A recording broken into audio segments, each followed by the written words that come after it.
Here is my second video for today. Again, my name is Pamela. I'm part of this Keeping It Real podcast. In fact, I'm the owner of this podcast.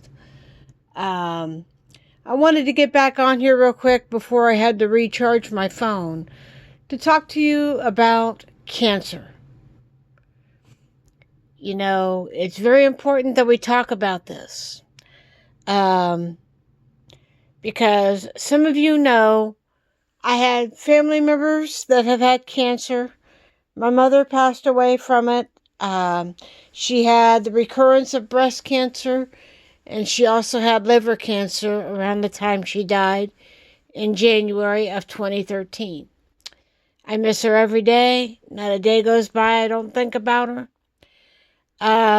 I also had my cousin Sue Ann that had cancer. She had it in her chest. I don't know what kind of cancer she had, but it took her quickly, and she died at the very young age of 73. And my twin brother, whom I mentioned on some of my other channels, had kidney cancer, stage 1. One of the the most easy treatable version of the disease. When he had kidney cancer, when I got word that he had it, I was scared. I tried to play strong for him. But the day I went down there to support him for his surgery, I broke down in front of the lady that was giving comfort rooms to people that were waiting for their loved ones to go to surgery. So he was afraid he was going to lose his kidney, but thank goodness the doctor that worked on him was able to help him keep his kidney. And he told me, he says, we got all the cancer. You don't have to worry about it.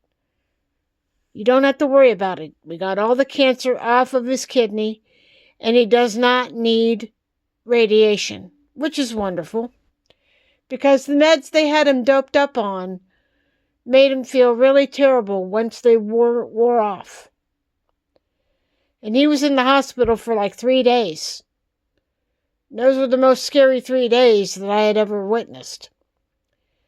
I was down at the hospital for 2 of those days. And the second night, my special needs service tried to leave me at the hospital. I sat down there for over 30 minutes waiting for the bus to come. And when I go back in to warm up, because it was getting chilly, and you know, the freaks come out at night, I went back in to wait, and I see this bus come blowing by one of the exits that I was waiting at, and they said that I was a medical no-show. And my sister-in-law got on the phone and said, you got to come back and pick her up.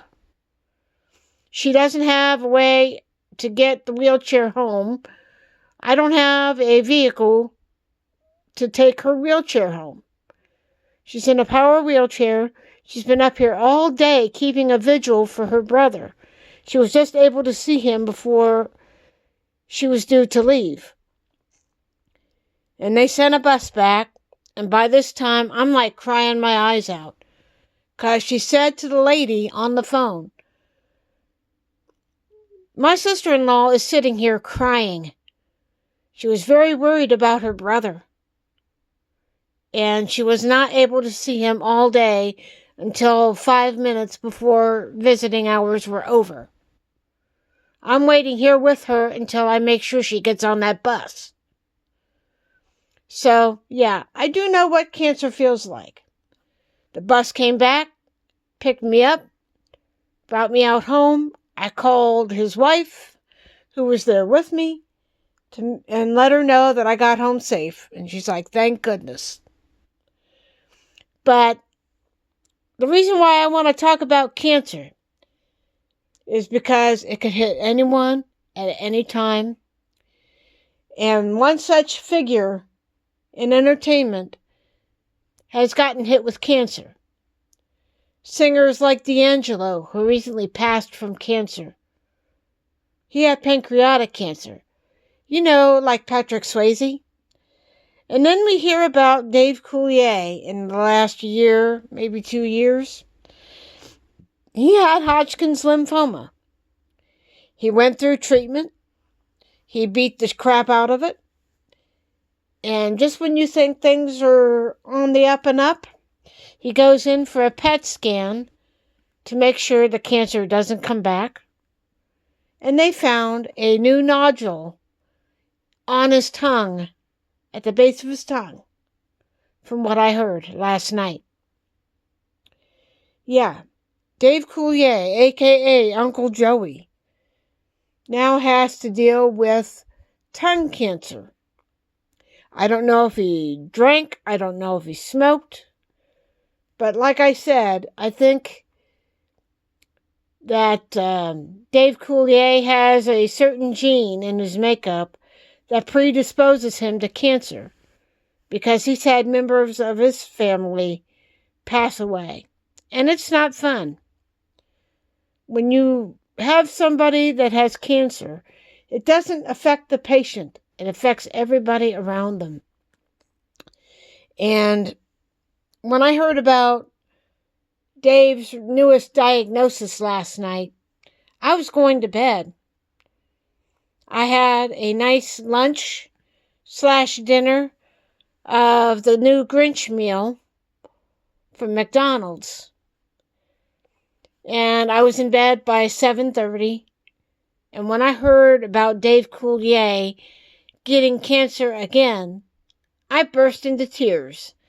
My hands went to my face and I burst into tears. I couldn't stop. But he says, and I quote, they caught it at its earliest stage and it's 90% treatable. And I'm hoping he's right, because Dave Coulier is just a real nice guy. He knows how to treat people with dignity and respect. Sure, he hung out with people like Bob Saget, who I think Bob Saget had a sick propensity, but that's for another video. But the Dave Coulier that I've met, he was very kind and very comforting to me. I've always liked Dave Coulier's character, Uncle Joey, because I think that's who Dave Coulier really is.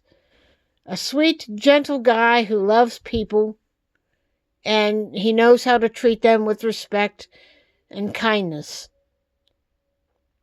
You know, this guy has been through a lot, dealing with losses in his family.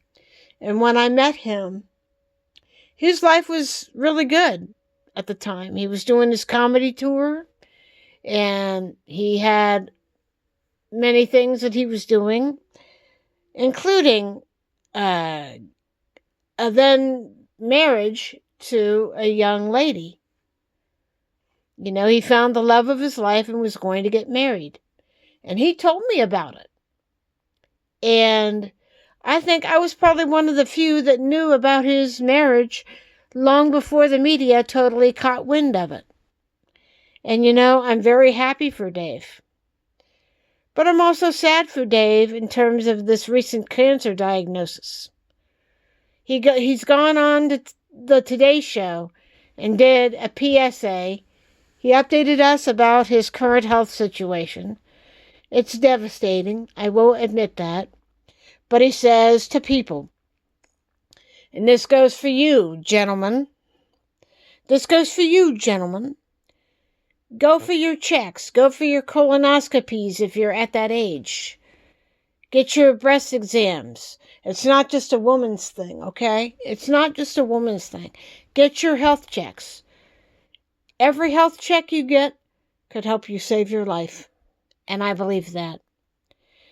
And if it weren't for members of my family pushing for my twin brother to go to the doctor, he might not have found that cancer until it was too late. But if it weren't for the persistence of his wife and various family members, he would have never went to the hospital. But once he got the operation and the medication stopped working, he was in pain for like a good 2.5 days. And he wasn't seeing anyone. He didn't want people seeing him so sick. And he felt bad that night I had to leave him. I only got to see him for like 4 to 5 minutes. And, he says, I feel bad that you didn't get to see me. And I said, well, bro, just so you know, I was keeping a silent vigil for you in the hallway at the hospital.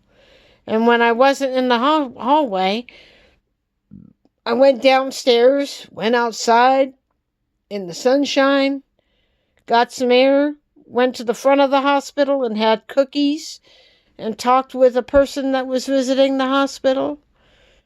And I wanted to be here for you. So during all of that, I was keeping my silent vigil for you. We might not have gotten along on certain things, but you're still my brother. You might have hated me when we were little, but we always stuck together, didn't we?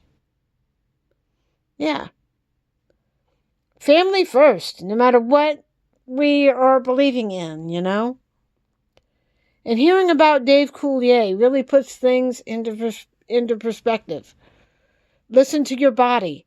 Listen to what it's telling you. If you're not feeling right, go to your doctor. If you have things on your body that are hurting you, from something as simple as an ingrown toenail, go to the doctor. If you have skin problems, like what looks like constant dried skin, get to your doctor. Get checked out. It doesn't make you a weak man. It does not make you a weak man. It does not make you a weak person for seeking advice of your general doctor. Your general practitioner, as they say in England, or your primary care doctor here in America. Life's too short. If you want to stay around for your kids, grandkids, or people that just need comfort, get your health checks. They'll save your life. I did mine. I do mine every year. Even those memory tests. They have you draw a clock, and they give you a particular time that you could draw the time on, and they give you 3 buzzwords. Say like apple, Mr. Johnson, charity. And if they do 4 words, they do apple, Mr. Johnson, charity, or tunnel, or some other kind of buzzwords they use at your memory test. Then they break it up with a little mini conversation. Then they go back to that, and you can recite all the words that they feed you. Those 4 words that they give you. And if you get the vast majority of them, you're not having any real memory issues. But if you're slipping on your retention, that's cause for concern.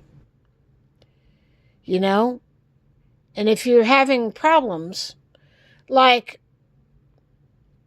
I know people have gone to the doctor. My brother, Jerry, had to be prodded to go to the doctor. And they found a tumor on his kidney. And he was afraid he was going to lose that kidney. But the doctor has magic hands who saved his kidney. And I was more than happy to see my brother out of surgery. Even though he was hurting like hell the next day, I still went up there to keep a vigil for him. And it's always important to listen to your body. And the way my brother paid back my support for him was when I had to be called back after a breast exam about a year or 2 ago. I was scared. I spent the weekend up and down in my emotions. I would be okay 1 minute and crying the next. And my older brother's like, we'll play games, we'll do things, we'll keep you busy. And I guess he called my brother and he says, Pammy's going over to this such and such a place over at Mount Carmel East. It's called the Women's Care Center. She's going over to the Women's Care Center. I'm going to go, and I think she would like it if you were there too. So I get on my bus, because I take my power chair everywhere, and they're on a schedule. So I really just can't go to my appointment, and they are out there, and they take me home. They have to pick up other people too. So I go in for my appointment. My brother and I are sitting there. My older brother and I are sitting there. I sign in, and they call me back not even 4 minutes later. I get my breast check, and they take me down to this other room, and they do an ultrasound. And they do a thorough review, and they say, we don't see any change in your breast. We'll just keep an eye on it. If it gets any worse, we will let you know. And I get my shirt back on and my coat, and I get ready to go out and meet up with my brother. And I open the door to walk out, and my twin brother's there. And I'm like, bro, what are you doing here? I said, I thought you had to be at work. He said, well, John said you were pretty upset over the weekend, and I thought I would come and offer my moral support. He says, I know what it's like to get the scare call, you know what I mean? And I said, yeah. And John said, well, I'll see you later. He takes off, and my brother and I start walking out the back part of the building toward the hospital. And I said to my brother, I said, you want to go and get some coffee or something to eat? I'm going over to the hospital and get some lunch before I go home. And he's like, no, you go and have lunch and just try to relax. He says, I got coffee in the car. He says, I'm glad you don't have cancer. And I said, yeah, me too. And I said, because I saw a lady in here one time and she had relapsed. And they had to give her the painful news. And he's like, oh my God. And I said, yeah. And I said, I instantly had thoughts of what Mom must have been feeling and why she never told us that she had cancer around the time she died. And he's like, oh, wow. And I said, well, if I ever had cancer, I would tell you guys. I would tell you guys. And then I would make plans to do what I needed to do. But seeing how that I'm over 50 now, my plans would be no treatment. I wouldn't get treatment. I don't want to be resuscitated. So if I go in the hospital, they would have to give me comfort care. But I would say to my sister all the time, I don't intend on dying here in Ohio. And I don't intend to be buried here. I said, I want to go to Myrtle Beach. That thing my brother said about 2 dolphins swimming by the morning they went to get my mom's things from her room to bring home. 2 dolphins swam by as if my parents swam by to say goodbye. It's like my dad came to get her and they were going to someplace beautiful. And I hang on to that. So if they were happy there in Myrtle Beach, then that's where I want my soul to be. So, yeah. But if you're young, if you're in your 20s or 30s and you still want to live, get your checks. Let your feelings be known about what you want to happen. Whether you want to have treatment, whether you don't want to have treatment, you have to make your plans on where you want to be spending your last days. You know, make those things known. When I go to my sister's over the holiday weekend for Christmas, I'm going to take my living will papers and we're going to fill them out. And I'm going to have an actual will also filled out. And I want everything done to what I want done. You know, I don't want my body buried in the ground. I don't want my body to be in a grave that many people won't even visit. A lot of these cemeteries don't even have people to go in and visit these lost souls. And I don't want that. They could keep the urn. They could take me to Myrtle Beach, take me out into the ocean, and they could dump my ashes in front of Land's End or at a place called A Place at the Beach. Those were two places we stayed at. The Sandcastle Motel isn't there anymore. But I could have my ashes scattered in various places that we stayed at. So, I think that's what I want. You know, and Dave Coulier says, get your checks, because those things can save your life. And I also want to add to this, if you don't want treatment and you want your last days to be spent in the ways that you want, make them known. Make them known, because I certainly have over the years. I even told my mom and dad, I don't intend to die here. But if I have to die here, I don't want to be buried here. I want to go to a place of sand and sun, like Myrtle Beach, because I know that's where my mom and dad's souls are. I know it's the right place for me. Especially when my brother said he saw 2 dolphins out there in the ocean, swimming by as if to say goodbye. So, yeah. And as I close this video out, ladies and gentlemen, again, Dave Coulier has recently announced that he now has cancer at the base of his tongue, and he's getting treatment, and he's supposed to finish his rounds of chemo by New Year's Eve. And the interviewer on the Today Show yesterday said, what a great way to start off the new year. To finish chemo, and hopefully he won't have to do it anymore. Because the PET scans and the tests saved his life not once, but twice.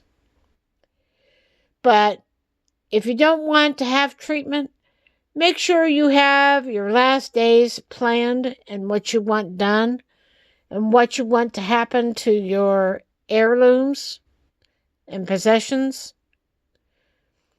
You know, just make sure all that stuff is done before you actually need it done. So, yeah.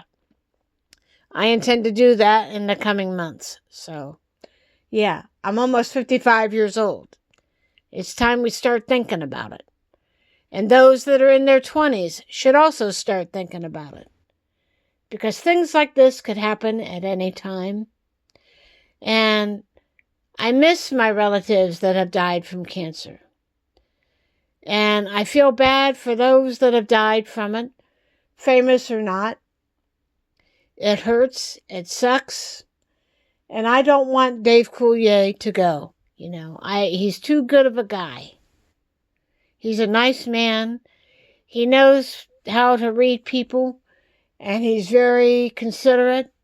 And he loves people, period. It's something I wish Bob Saget would have learned.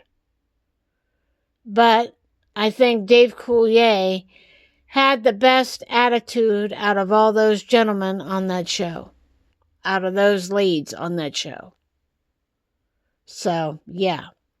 To Dave Coulier, I wish you nothing but love and hope that you beat this thing.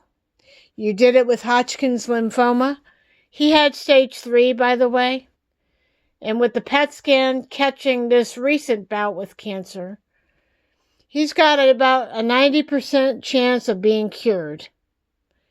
So, if you're concerned about your family's history, look up your family tree and get yourself a body scan, get all the checks you can, get your breast exams, your colonoscopies, for women, you have your gynecological appointments, which reminds me, I got to do that here in January. I'm going to do that in January so I can get out of the house, get my appointment, pay the fees for the checkup, and get myself to a good place. Right now, I'm doing really good, but I want to keep up on my bottom checks, as if it were, to put it kindly. But anybody out there that is experiencing symptoms of whatever's going on, go and get checked. It doesn't make you a weak person for doing so. You must get your health checks. It's extremely important. Get your vaccinations. Make sure that your kids are staying healthy. And use hand sanitizer when you are in your home. If you have a lot of people that come over and they open your doors and they touch your furniture, make sure that you have hand sanitizer and keep your house clean and do all the things to keep your health in good check. So, to Dave Coulier, I wish you nothing but love and hope that you beat this thing. And I want to send you all the wishes for Christmas and the year ahead. And I want to say that to all my viewers. Have a good Christmas. Have a good New Year's. Let's make 2026 a lot better. And let's hope Donald Trump gets removed and impeached and locked up sometime soon. Better yet, they need to just pull him out of office and put him on hospice care. But to Dave Coulier, thank you for sharing your story about your cancer battle.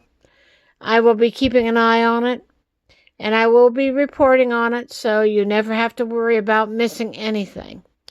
Have a good day, everybody, and I'll talk to you again really, really, really soon. Love to you all. I'm going to get my phone charged, and I think I'm going to take me a nap this afternoon. I know I look tired. So, take care of yourself and each other. Even look out for those that didn't treat you kindly. Show them that you are taking the high road instead of the low road. You know, life's too short to be fussing and feuding. People like D'Angelo and people like Dave Coulier and even Patrick Swayze back in 2007, you know, he was going through some health issues and the guy passed away. So, yeah. You know, people don't take the time to go out and soak in the sun or look at the pretty snow. They're too busy fussing and fighting with people that don't agree with their views on politics. They're too busy fussing and feuding all because of a person being from a different country or have a different skin color. Life's too precious to be throwing it away on fighting and insults. No. We need to start coming together as people. And show people a lot of love, especially our most vulnerable and those that are dealing with constant illness. You know, life is never meant to be kind. But having cancer or ALS can be the worst thing that you could ever have in your life. And I must add dementia or Alzheimer's disease. So don't take a day for granted. Get your checks. And most of all, show love to everybody you meet. We need that more than ever. And to Dave Coulier, I want to end this by saying, we all love you. I'm rooting for you. And I hope to hear some good news after December 31st. Have a good day, everybody, and I'll be back on with more videos in the coming days. Love to you all. Bye.